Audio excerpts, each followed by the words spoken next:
বেশ কয়েকদিন হয়ে গেল আমি চকলেট কেকের হাফ পাউন্ডের অর্ডার নিচ্ছিলামই না, কিন্তু আমার কিছু কিছু কাস্টমারেরা আছে, তারা একটু আমার কাছে আবদারি করে বসে যে দিদি তুমি আমাকে এই কেকটা বানিয়ে দাও, আমি তোমার কাছ থেকেই কেকটা নেব।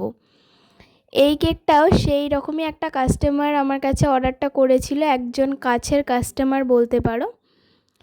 তো আমার কাছে সে আবদার করে বলল যে দিদি তুমি আমাকে হাফ পাউন্ডের এই কেকটা করে দাও, চকলেট ফ্লেভারের, আমার বাবার জন্মদিন বলে কথা, আমি কোনো কিছুই শুনবো না, তোমাকে করে দিতেই হবে। তো শেষমেশ কী করব, তার আবদারে আমি কেকটা বানাতে চলে আসলাম। কেকটাকে ক্রাম কোট করে আগের দিন রাত্রেবেলা ফ্রিজে সেট করে নিয়েছি।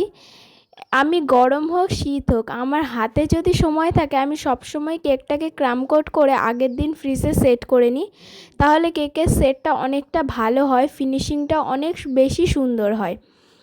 তো এরপর একটা হোয়াইট কালারের ক্রিম দিয়ে আমি এখানে বেসটাকে রেডি করে নিয়েছি, কেকের পুরোটা হোয়াইটের মধ্যে রেখেছিলাম। তো এরপরে আমি একটু ব্লু কালার দিয়ে একটা ট্রেন্ডিং ডিজাইন করেছি। এই ট্রেন্ডিং ডিজাইনটা আমার একটাও করা হয়নি, তাই আমি ভাবলাম যে এই কেকটার মধ্যে যদি আমি ট্রেন্ডিং ডিজাইনটা করি তাহলে তো বেশ ভালোই হয়।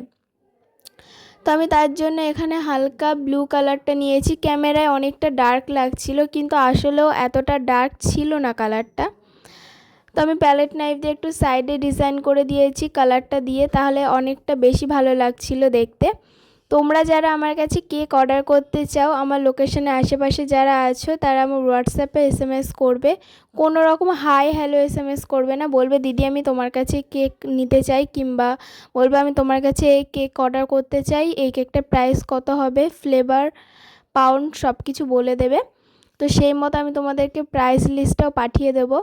কোনো রকম হাই হ্যালো এই রকম এসএমএস কিন্তু করবে না। আমার সত্যি খুবই বিরক্ত লাগে যখন কেউ কোনো রকম ক্লাসের ব্যাপারে জানতে চায়, কিংবা কোনো রকম কেকের প্রাইস, চকলেটের প্রাইসের ব্যাপারে জানতে চায়, প্রথমেই বলবে হাই। আরে বাবা, আমার অত সময় নেই তোমাদেরকেও হ্যালো বলার, তোমরা তারপর আরেকটা কথা বলবে, তারপরে এইভাবে তোমাদের সাথে কনভারসেশন করার অত টাইম ভাই আমার নেই। তাই তোমরা সব সময় চেষ্টা করবে ডিরেক্টলি আমাকে এসএমএস করার, যে ব্যাপারে তোমরা জানতে চাও। তোমরা আমাকে হোয়াটসঅ্যাপ, মেসেঞ্জার যেখানে পারো সেখানে মেসেজ করতে পারো, ইমেলও আমাকে ইমেল করতে পারো তোমরা। যাই হোক, তোমাদের সাথে কথা বলতে বলতে এখানে কেকটা আমার পুরোপুরি হয়ে গেছে। তো এই সুন্দর কেকটা তোমাদের কেমন লেগেছে কমেন্টে কিন্তু অবশ্যই জানিয়ে যেও।